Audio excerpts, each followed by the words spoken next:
This one's not mine. I can't keep it.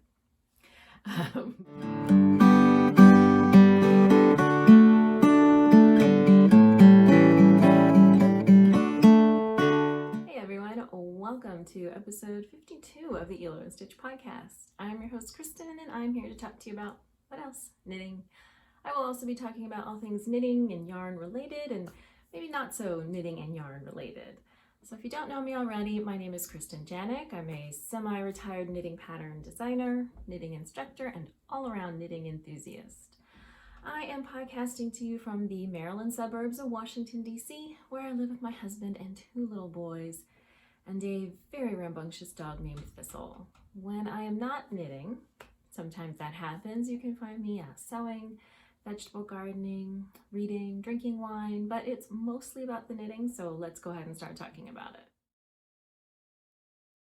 Right, I want to start the podcast off with a screenshot. What I'm wearing today is my 6 Crooked Highways pullover. This is a pattern by me. It is knit in Biche et Bouche Le Petit Lamb's Wool. You can get up close and you can see it is just covered with all of these little slip-stitched cables. Has a little bit of a turtleneck on the collar and a rolled hem. This is nice and warm. It is a chilly day here. You can see I do have something on beneath it. The wool it's not super itchy. I could definitely wear it next to the skin, but it is slightly prickly, so if you are sensitive to that, something to be aware of. And that is my sweater for this episode. As usual, I don't really have anything new off the needles, although in my defense, it's only been a couple of weeks, but I have made some nice progress on my Tulip Offering of Trees mashup pullover. So the last time that I podcasted, I had just started the scallops and then ripped them back out because I didn't think that the hem was long enough. So as you can see, I have now finished all of the scallops. I did not like the way that the scallops were written. So you can see, get a little closer here. On this one, for example, one side of the scallop is shaped with short rows and the other is shaped with a staggered bind off. And I don't really care for the way that looks. It's kind of bumpy and uneven.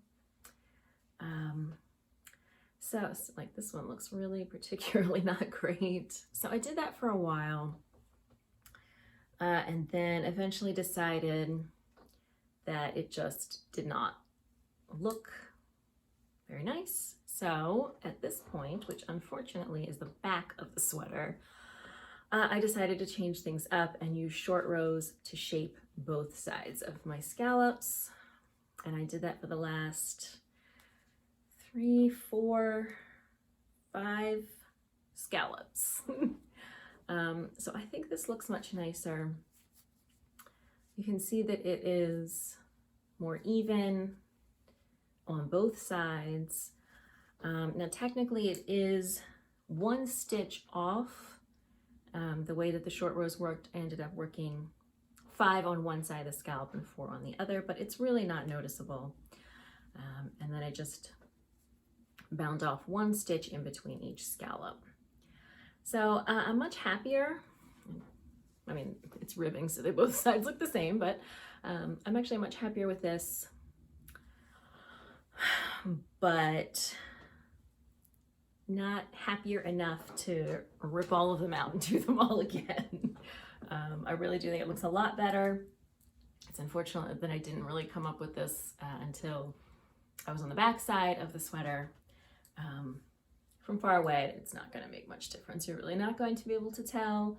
Okay, so here's the front, here's the back.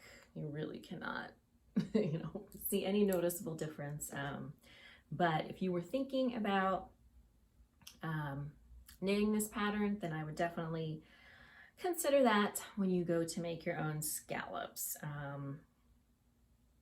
The difference between the two, maybe it's something about the way I'm binding off, but the two sides of my scallops just look totally, I'm saying scallop a lot again, they just look, I don't know, it's hard to see, but one looks so nice and neat and the other one just looks more sloppy. But like I said, I'm not going to rip out all the scallops and do it all over again, so it is what it is. Hopefully with blocking, the sloppier scallops will look a little bit more even, I hope. So I finished up the body and started one sleeve, and I'm actually zipping along relatively quickly for a sleeve, being on Sleeve Island. So this is going to end up being not really cropped, but kind of will hit right at the waistband, I think.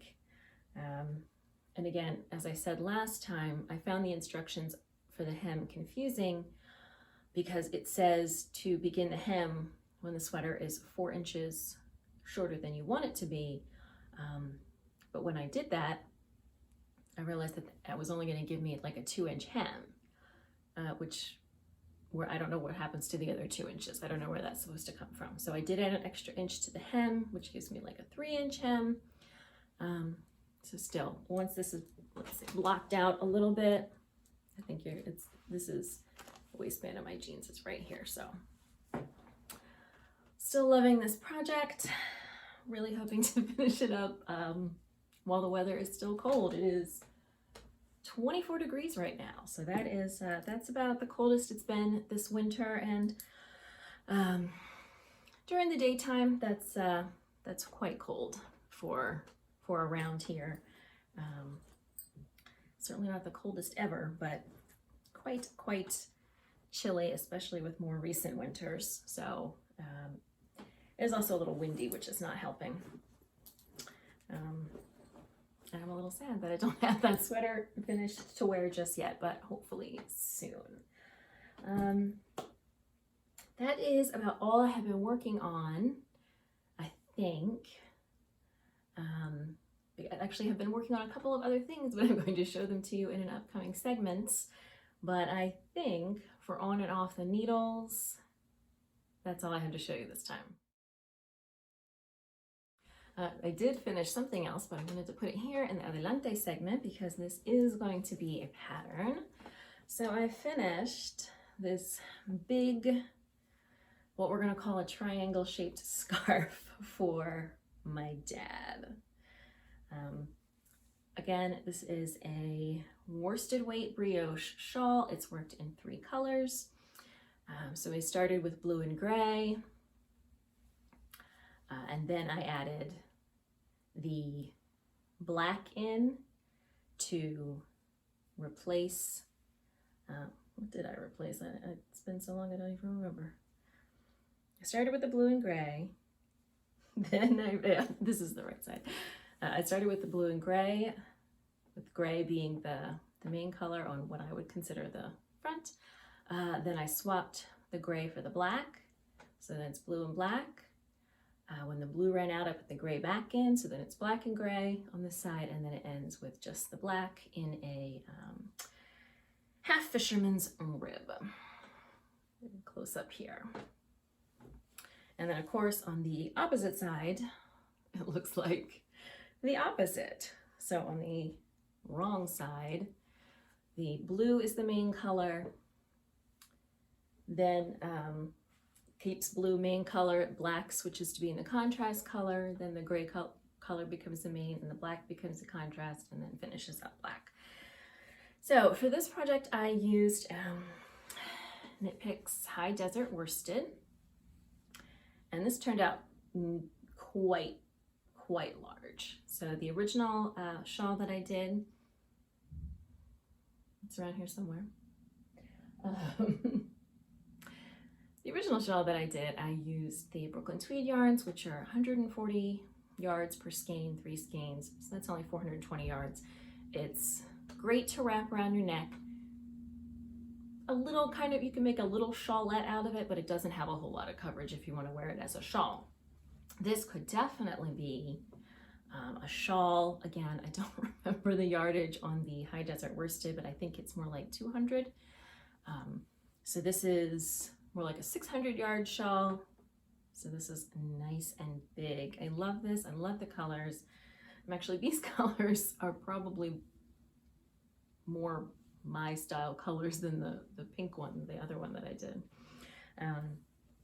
So I am going to be turning this into a pattern that will be coming out, I want to say February. And so I need to get some photos of this before I go ahead and give it to my dad. This is supposed to be his Christmas present. Today is January 11th, so that's not terrible. That's certainly not the worst I've ever done with a Christmas present being delayed. Last year, he definitely didn't get his socks until Easter, I think. So much better record. But I'm really happy with how this turned out. I really love these big worsted weight shawls. They really, I don't know, I guess the sort of airy fingering weight shawls are nice and they look pretty, but I guess they really just don't keep me warm enough that I find myself reaching for them. I'm almost always looking for heavier shawls. And so now I've got, well, this one's not mine. I can't keep it. But now I've got a collection of, I think at least 3 nice worsted weight shawls that are the ones that I'm always wearing. Is that all 3? And there's the dog. We live on a walking path, and so when anybody walks by, our efforts to train her, I mean, they haven't been great, but they've also not been successful. Anyway, so this is going to be coming out as a pattern in the near future.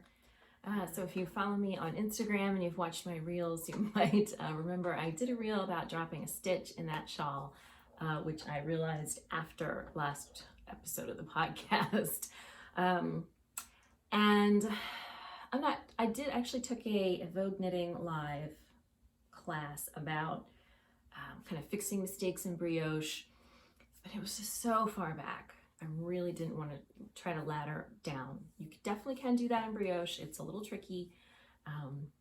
We learned a method to do it using removable stitch markers to make sure you don't lose your wraps, but it was so far down. I didn't want to do that.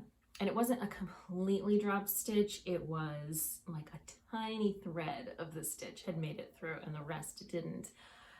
But I had actually switched colors, or switched colors like right at that point.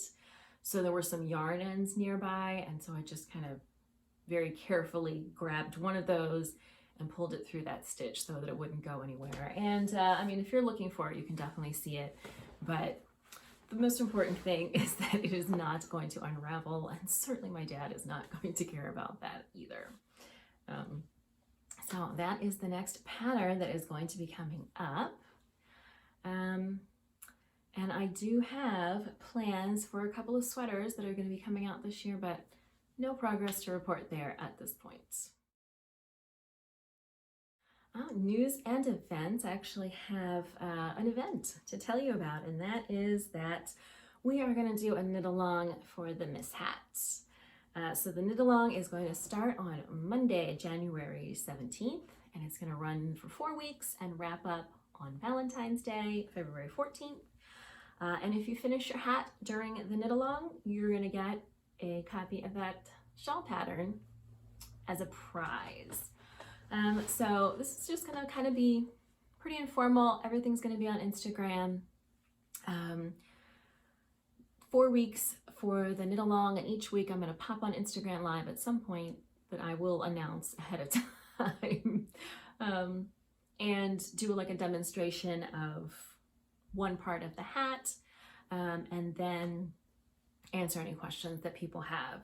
So if you missed it, this is a 2-color brioche hat that is worked using a DK weight yarn and then a lace weight, either Suri alpaca silk or mohair silk, one of the fluffy lace weight yarns, and it is reversible. So, last week I had my hair kind of styled, and today I don't. So I actually will put hat on for you guys. I have been obsessed with this. Like I said, it's really cold here, you know, after our 70-degree Christmas. It is cold now, and this is so warm. All right, so I blocked my hat over a small plate, like a dessert plate. So I put that in the crown of the hat and then stacked it up on some cans of green beans. Which means the hat was just kind of draped over the crown of the hat was draped over the top of the plate and then hanging down. So mine is nice and slouchy. And I ended up using one skein of Coast to Coast yarn, classic DK. I'm gonna go ahead and put the yardage here because I don't remember what it was. And I used almost all of it. And this is the size small hat. But if you don't want your hat to be quite so slouchy, you can use less yarn, or you can block your hat in a different way. All right, so that's the one side, and we can turn our hat inside out, fold our brim up, and the other side. So warm. It's also kind of muffling my hearing, but I don't really need to hear myself, I guess. So if you are watching this episode of the podcast shortly after it drops, this knit along is about to start. All you really have to do is grab your yarn and share photos on Instagram, tag them Miss Cal, K-A-L. I'll put that up here as well. And I will put together some kind of grand prize for one winner who participates in the knit along. But like I said, everybody who finishes a hat, you've got 4 weeks to do it, is going to get a free copy of that shawl pattern. And I'm going to go on Instagram every week and kind of demonstrate some of the techniques I'm using. So the first one will probably be demonstrating how to pick up sort of this layer and work that, and then join the two layers together on the brim. And then I'll demonstrate how we do the 2-color brioche, alternating between the just the DK weight and then adding the lace weight. And then I'll demonstrate the crown decreases. There are, I want to say, 3 different styles of decreases in brioche. And this is probably the easiest one. It's basically kind of a slip one, knit 2 together, pass a slip stitch over. You just have to make sure that you are always carrying the wraps for your brioche stitches when you're doing your decreases, but that's probably the easiest one. So it's pretty simple, and I'll be demonstrating all of that on Instagram. So I hope you will join us for the knit along, and I will include a link to my Instagram down below, so you can go up there and check out if you need some more of the details. And of course there is a link to grab the pattern, which is going to be pretty important if you want to participate.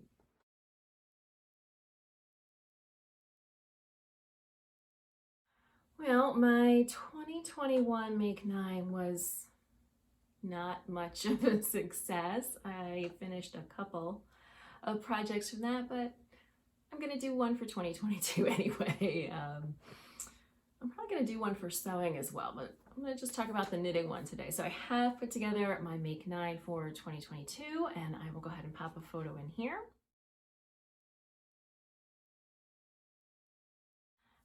So here's what I think I'm going to knit this year. Probably more than this, but these are things I really want to get done. So you can see I've got 3 sweaters, and then a couple of kind of sleeveless tops for warmer weather, maybe, and then a few accessories.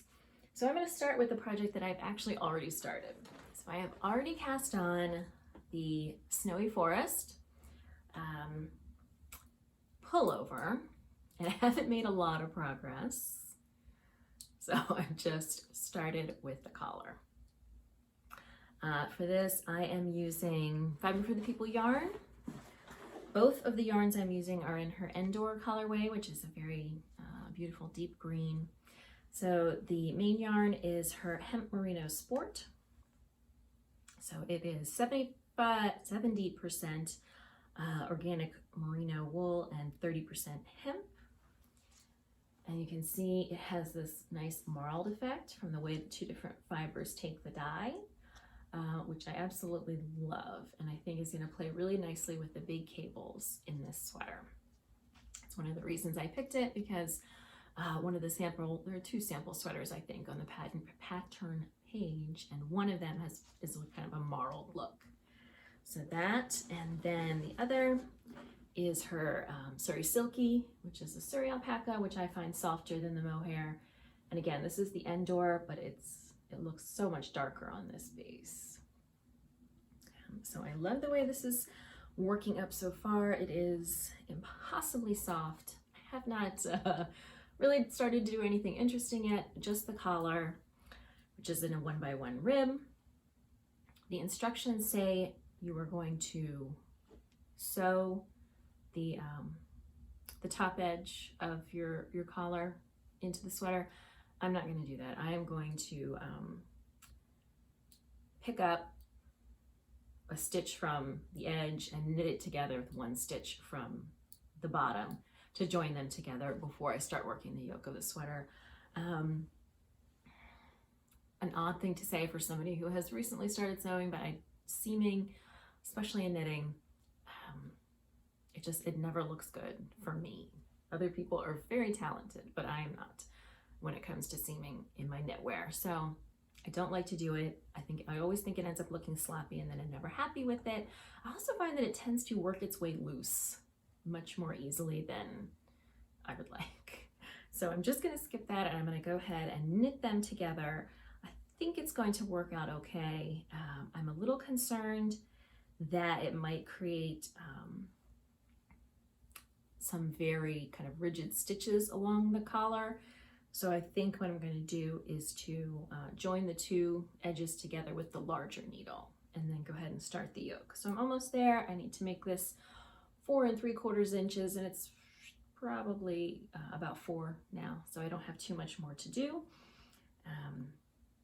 And that will be well on its way. The yoke of this sweater is all cabled, and there are increases worked into the cables. So I think it's going to require quite a bit of attention while working. But then once the yoke is done, it's just basically stockinette for the yoke and the sleeves. And the sleeves actually are kind of puffed down to the cuffs. So there's not really even going to be shaping there to sort of focus on. So once that yoke is done, I think this is it's going to be a quick project. And again, I hope it's something that I'm going to finish in time to wear for cold weather, but we shall see. So I did the math, and I need to finish a project from my Make 9 like every 5.5 weeks to get them all done, which obviously some are going to take much less time than others. So I'm hoping that it balances out. But I'm trying to be realistic and saying maybe this could be done by the end of February. I do have other things that I'm working on, so we'll see. So that's the one project I've started for my Make 9. I have yarn for the bralette that is on there, and for the socks, and one of the hats. I'm going to include the names and links of all the patterns in the description box down below, and in the show notes. It is a pattern by Belén Fernandez, who is Tejer en Inglés here on YouTube and on Instagram. And I want to say it's called like Carvajal or something along those lines, which is Catalan, maybe, not Spanish. They're very similar. Anyway, the hat, the bralette, and the socks are going to be scrap yarn projects. The hat is 2 strands of finger weight held together, or you can do 1 strand of DK weight, but I really like the marled effect. The hat's actually kind of relatively simple. It's just a ribbed hat, but I think the marling gives it a nice touch. So I've definitely got plenty of sock yarn leftovers around here. The bralette, I believe, is a DK weight. Maybe it's closer to worsted, but either way, plenty of that around here. And then the hibernation house socks definitely are also going to be with scrap yarn or leftovers. I don't want to say scrap yarn. I picked out yarn for the Kinnikin cardigan. I don't actually have it in my possession, but I know what I want to use, which is a yarn from Amano Yarns. It was on my wish list for Christmas, but I did not get it. I'm not sure about the yarn for the, what's it called? Magnolia cardigan, the Magnolia Chunky. I believe it calls for a DK weight combined with a floofy lace weight, if you like. I do have the floofy lace weight. So you might recall at the end of last year, I was trying to do a test of a floofy shawl with a bunch of Aloft, and I ended up not getting anywhere near finishing it, and have all the floofy left over. So I have that. I just have to decide on a DK weight yarn for that. And I'm sure that would be something that happens later in the year. And then the two kind of tank tops, for one of them, I have the yarn. So I have a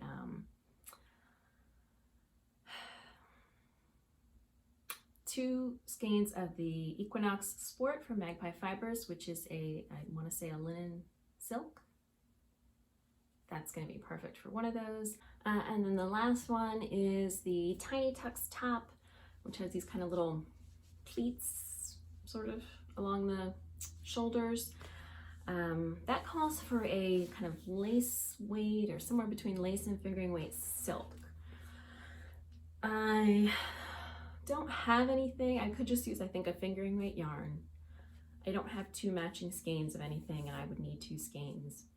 The only thing that I have that I thought about is I have two skeins of a fingering weight, one of these slub yarns that was really popular. I don't know if it was last year or the year before, but I think kind of those little nubby bits are going to interfere with those little pleats. So not sure what I'm going to do with that. And then I think the last one is the colorwork hat, and I do have yarn for that.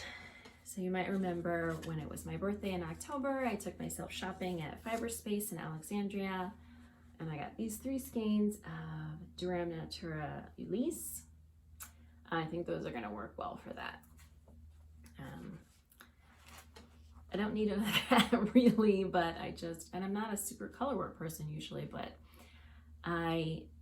when I went to the shop, they had a ball of this colorway, Eucalyptus, which I had been dying to get my hands on, but they only had one, and they only had it in Ulisse, which is like a sport DK.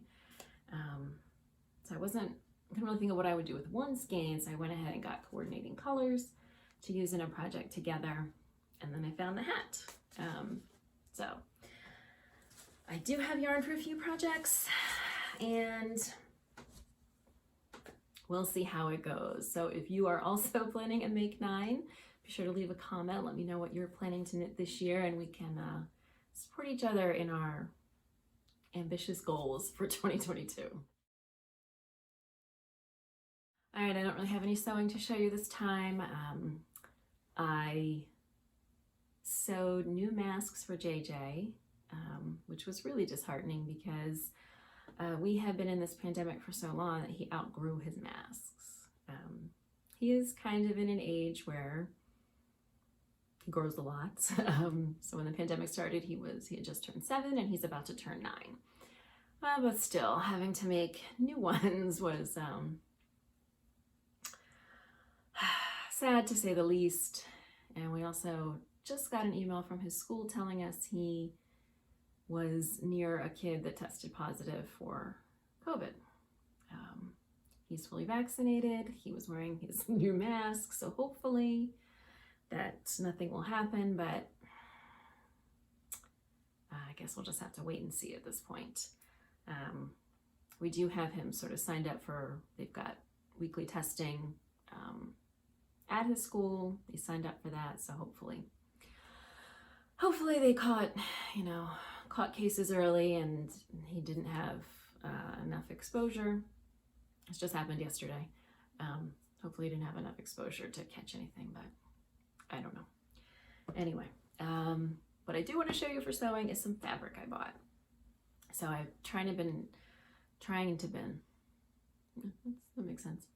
I have been trying to decide where I want to go with sewing right now because it's winter, obviously, but it's not going to be winter for too much longer, hopefully. And so, did I want to be focused on clothes to wear right now, or maybe focusing on things that I'm going to be wearing in the next few months with hopefully warmer weather coming?